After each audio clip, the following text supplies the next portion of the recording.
I get to turn now to the most fun part of what I'm supposed to do here, and that's to introduce the next speaker, our first keynote speaker.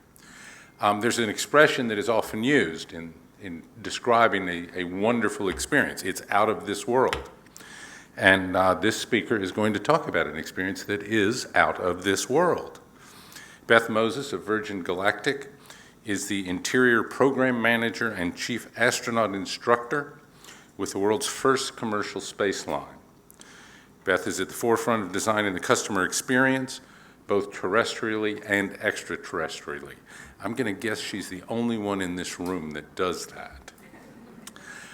The other expression that comes to mind in introducing Beth is what we say in my business, and you may say it in your business, to explain that this is something you can accomplish, is to say, look, this is not rocket science.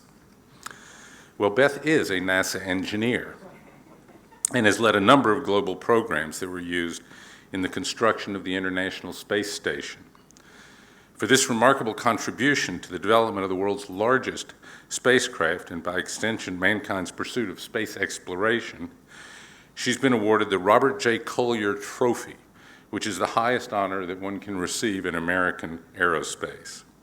So, without further introduction, it's my pleasure to introduce you to Beth Moses, who will talk with Monica Drake about an extraordinary experience that's coming your way.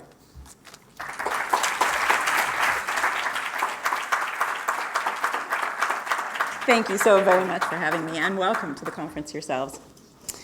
I'd like to talk a bit about the Virgin Galactic experience, but also then a little bit more just about the human experience and aerospace in general. We are kind of all now at the crossroads of aerospace engineering, government space programs, and the dawn of space as a travel experience. That is extremely rare, and it's really kind of a moment in history for all of us, as you can see simply by the fact that I'm here speaking about this. So to start, I'll say that I heard somewhere there were roughly 250, 280 people registered for the conference.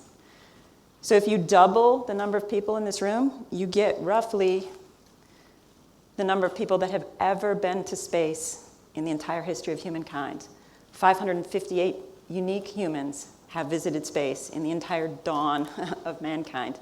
So it's an incredibly rare experience, and something that really humanity is kind of just now getting into. It's exciting. It's obviously an out-of-this-world experience. And so far, it's also not only been limited to just a tiny handful of people, but really a tiny sliver of humanity. The vast, vast majority of those folks that have traveled to space were government employees, astronauts, taikonauts, cosmonauts, and they were in space to do a specific function, research or construction of a space station or exploration. Well, now we have the dawn of an era where humans can travel to space purely for the experience, beyond any expectation, which is really, really quite a moment. In fact, at Galactic, we have lanyards that say that our aim is to open space to change the world for good. And it's not just Galactic. There are other companies right now that are beginning to open space, build infrastructures in space, both in suborbital space travel and low Earth orbit, both for the purpose of travel and fun, but also to take cargo and crew on private spacecraft to the International Space Station. That's an amazing time. So it's also a little bit of pressure. This next slide shows our system, our spacecraft in the back, and our mothership, which is a mobile launch pad platform, also in the back. Twin fuselage White Knight 2 is our mobile launch pad first stage, and then hanging between is our spacecraft, Spaceship 2, VSS Unity. But also several hundred of our customers. And we have a few, at least one, here today at the conference. I'd like to thank any future astronaut that traveled and joined at the conference. Please, if you're here, raise your hand. Thank you so much for coming. We'll give a little bit of a program update today for you. So this picture is astounding to me for the reasons I just mentioned, but also no pressure. Our founder, Richard Branson, is in the middle of the picture, and these are several hundred folks that are coming to train for a flight to space. nobody's ever designed a training program for the public to travel to space before. Nobody's ever designed a spacecraft for the public to travel to space before. So it's a really exciting time and a little bit of pressure. Our founder is first up to train, and right behind are 700 people knocking on the door saying, come on, let's go. So we have our work cut out for us.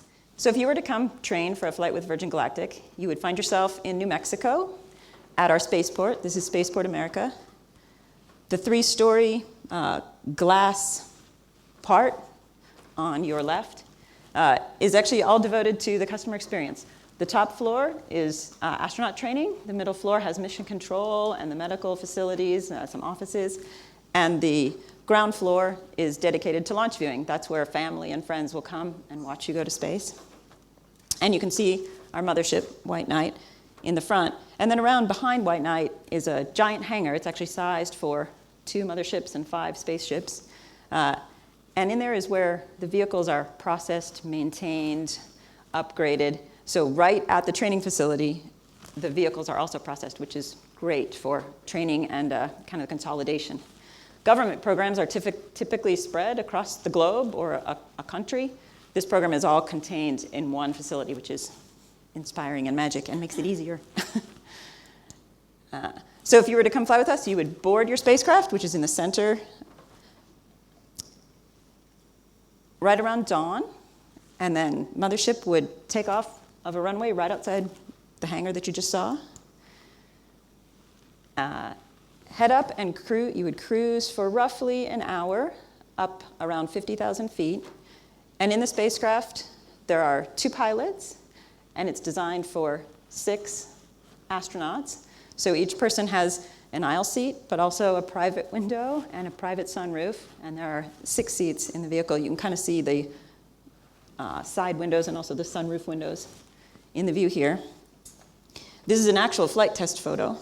This is over California. And you would go ahead and do your pre-launch checks and hear a countdown.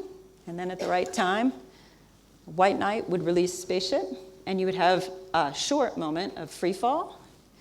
And then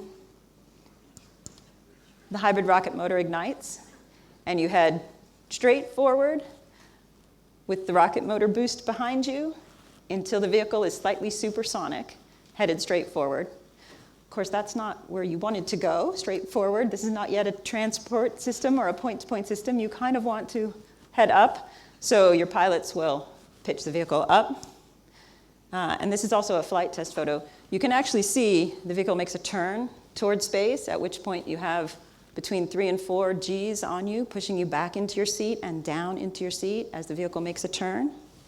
And you can see the rocket contrail making that turn as you head to space. The motor fires for roughly 60 seconds. And you can see, even as the rocket motor is firing, you're beginning to leave the atmosphere. You're beginning to get a shift from the blue sky to purple to the black of space, and you're beginning to be able to see the curvature of the Earth. And then after 60 seconds, the rocket motor cuts off, force is removed, and it's kind of instantly silent and peaceful, and you are weightless. And at this point, you're now free to unbuckle and float around the cabin. And this is the part that I'm really quite interested in.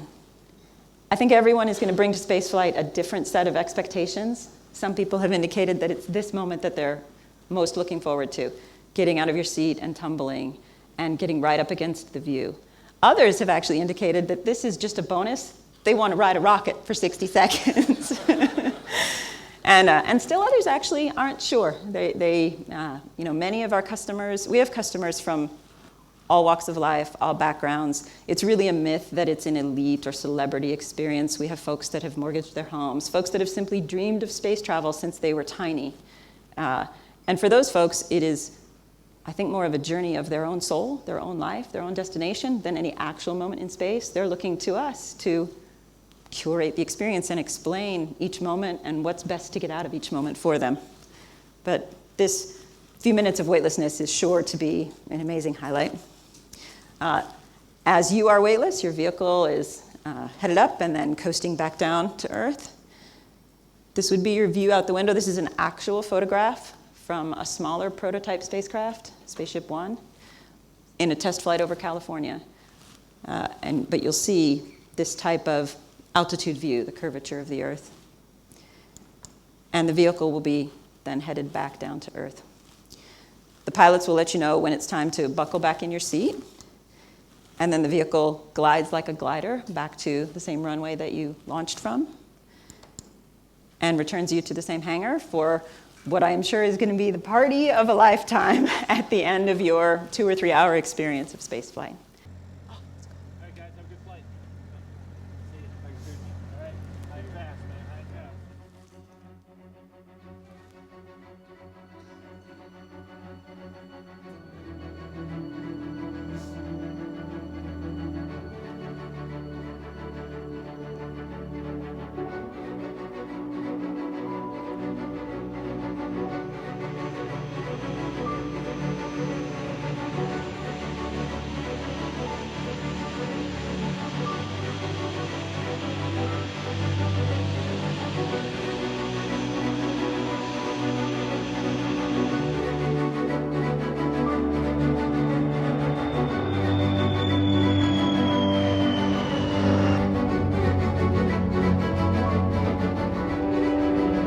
Nine, 8, 7, 6, 5, 4, 3, 2, 1.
So it seems terribly exciting. We're in the process of flight testing it now. And I'd like to kind of put that very humbling challenge into perspective of human history and travel for just a moment. So if you think about it, roughly 100 years or so ago, give or take 100 years ago, there was no such thing as aeronautical engineering. The Wright brothers were still sorting out heavier than air flight. And 50 years ago or so, give or take, there was no such thing as NASA, no such thing as a government space program. 25 years ago, you probably wouldn't have seen an aerospace engineer deliver this type of presentation. And 16 years ago, humanity had no permanent settlement in space. But we do now, the International Space Station. That's an amazing amount of exploratory progress and just basic human technical achievement in a relatively short span of time. And there's a quote from 1948, before any of that ever happened, that I quite like. It's from Fred Hoyle, who said, "Once a photograph of Earth taken from outside is available, a new idea as powerful as any in history will be let loose." I think that's true, and this is that first photograph. This was actually taken above Spaceport America, before Spaceport America existed, from an unmanned rocket over White Sands Proving Ground. And it's the first time humanity had ever seen Earth from space. It looks very old and grainy now, right? We're also used to the image of the Earth from space, because this image, which probably most of us got on a phone when we first bought a phone many years ago, is called the Blue Marble. And it's reported to be the most downloaded image in history, which I think speaks to the connectedness of humanity, our desire to explore, travel, and connect to our common Earth. This was taken by a human hand a few minutes after launch on an Apollo mission to the moon. And this next shot is essentially modern, large-scale spaceflight. This is obviously the International Space Station.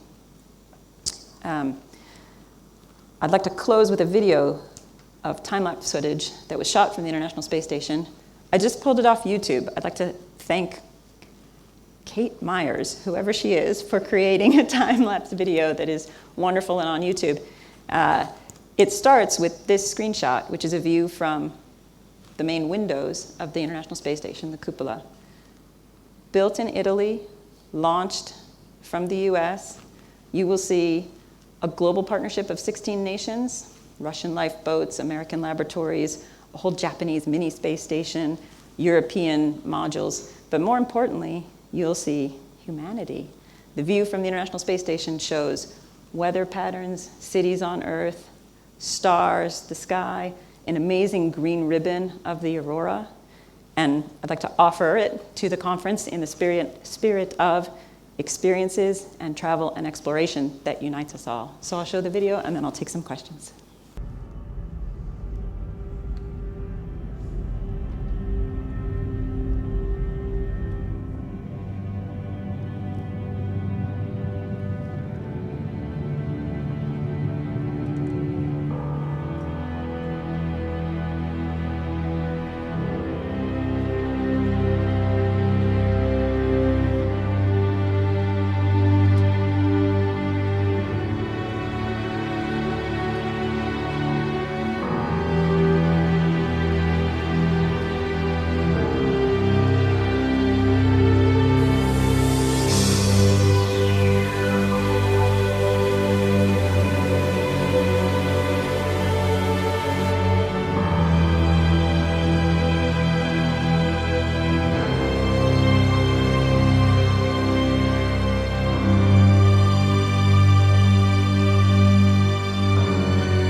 Drake.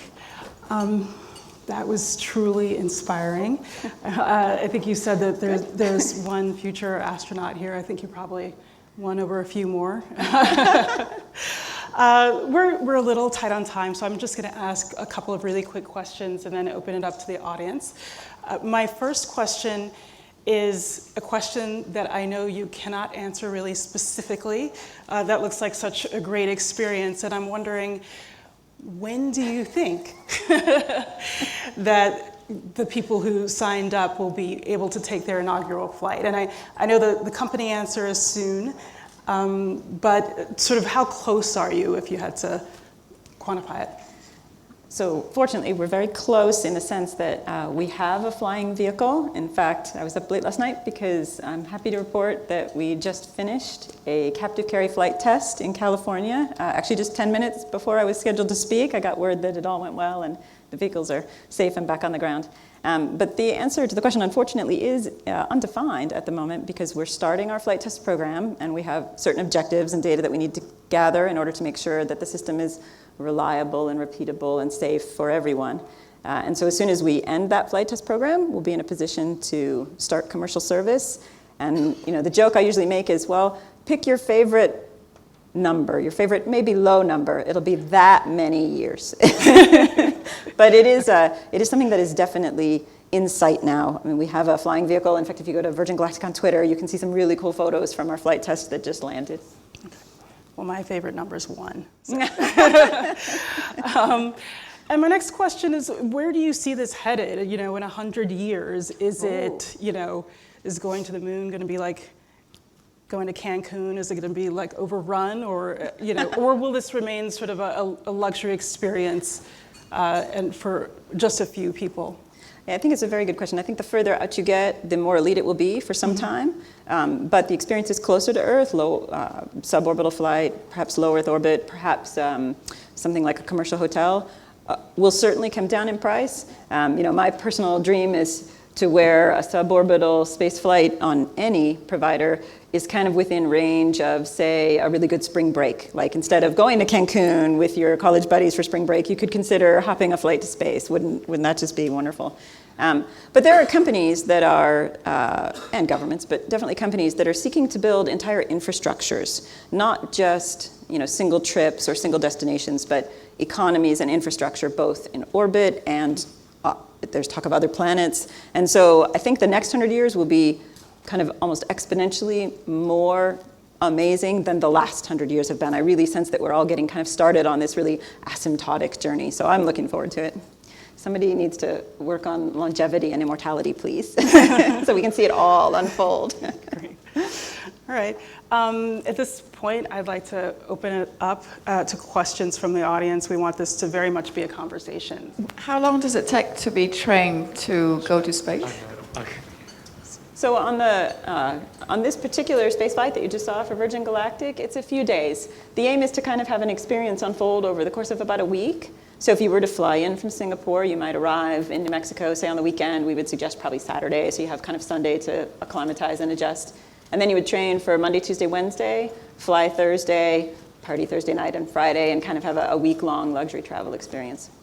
Training for a career astronaut takes years, obviously, and this is a suborbital luxury travel experience, so the aim is to have it fit within a week. And actually, since the objective is mostly to savor the experience, enjoy, and have fun, it's not so much about getting the training right. It's not a pass-fail training in any sense. It's just preparing you, checking out your equipment, making sure that you know what to expect so you're not surprised by getting to space, but you can simply savor the spaceflight experience. In fact, there's no PowerPoint, there's no classrooms, and my goal for the training program is to make sure that every astronaut is ahead of the aircraft, which kind of means you know what's coming, you're not surprised by what just happened, you're not wondering, what was that sound? Instead, you're really able to savor the moment of your spaceflight. The Virgin Galactic accident that happened a few years ago, I think was handled by Sir Richard and everyone with incredible resilience and focus and great poise. I just wondered that expedite and speed things up through that learning,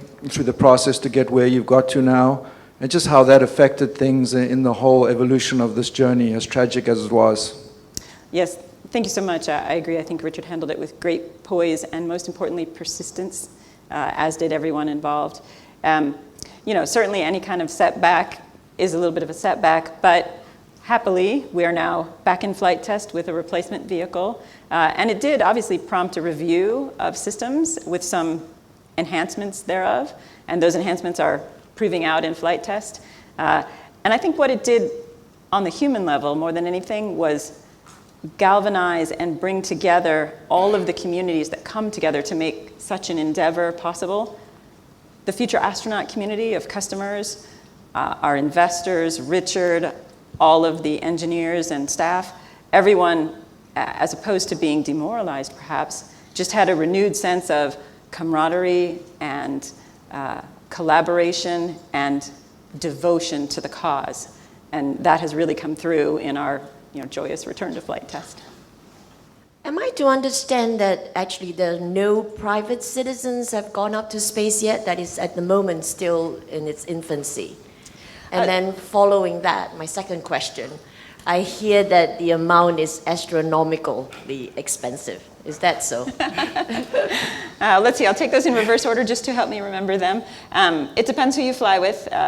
So our ticket price is not affordable for everyone, but the price will come down as we get experience, we build more craft, and as we said earlier, the aim is to bring it down to a much more affordable level. Our early customers really have a sense that they're investing in developing an infrastructure for everyone for the future. So it's not simply a ticket or an experience, it's also a part of the advancement of humanity, really. And then to your first question, which I now forget, I'm so sorry. No private citizens have gone up yet? As you A few have, actually. Roughly a dozen, it depends how you count it because somebody went twice, have actually visited the International Space Station through a company called Space Adventures. And 2 test pilots have flown a private spacecraft to space to claim the X Prize. So there's just a tiny, tiny handful of private citizens. The 2 that claimed the X Prize were private civilians working on a private craft that had no government funding. The folks going to the space station on Space Adventures are going to a vehicle that was built with government funding. So the purely private endeavor is still extremely rare. The rest of the 558 were all government employees, essentially, going to government spacecraft. So it's just starting. One more question. I mean, the experience you're talking about is not to visit the space station. It's just really going up for 2 hours and then coming back down. Is that what you're... The Virgin Galactic experience is suborbital. It's a few hours in total. Mm-hmm. I'm just wondering what would persuade someone like you who was working at NASA and working on the ISS to actually join a company like Virgin Galactic? Well, we finished the space station. It's built. That's a very short answer. I was interested in space for my whole life, and I went to engineering school to learn how to build spacecraft, human spacecraft in particular, because I've always been fascinated. And I was very fortunate and humbled to join NASA at a time when the space station, International Space Station, was still on the drawing board. And it took many, many years, but we did finish it. And then, it was a remarkable achievement, but those skills were translatable to the private industry, and I really wanted to take a craft through that entire process. So when I looked around, Virgin Galactic was, obviously exhilarating, and I joined. Hi, good morning. I just want to ask, I know Amazon and Google are also preparing space programs. How does theirs differ from yours? And who's most likely to launch the first civilian flight? My second question is, what kind of food you serve and how many frequent flyer points you get? So the food question is really interesting. We get very many cold calls and solicitors seeking to offer us, wonderful aspects of the luxury travel industry. We've turned away some silverware providers because we have no food on our space flight. It's kind of, not so long, just a few hours. We're not serving food. There are other efforts, as I've mentioned. Right now there are efforts underway by various other heads of companies and aerospace companies and non-traditional new space companies to field capsule-related systems. That's probably the one you're referring to with your reference to Amazon. To field balloon-based systems. That one's not perhaps as widely known. To offer cargo and crew delivery services to the International Space Station through a variety of launch measures, both reusable and not reusable. So it's kind of a birth of a whole new industry at this point in time. And mostly everyone is kind of just getting started. People are in flight test, people are in component test, people are working out their architecture. It's an unknown question right now, who's going to be first and how do you even count first? And I mean, the real reality for me personally is I consider all of those efforts to be kindred spirits and, sibling endeavors. And I wish all of them luck. I am not personally dead set on any one of us being first. It's not really a race so much as it is the growth of an industry and of a human achievement.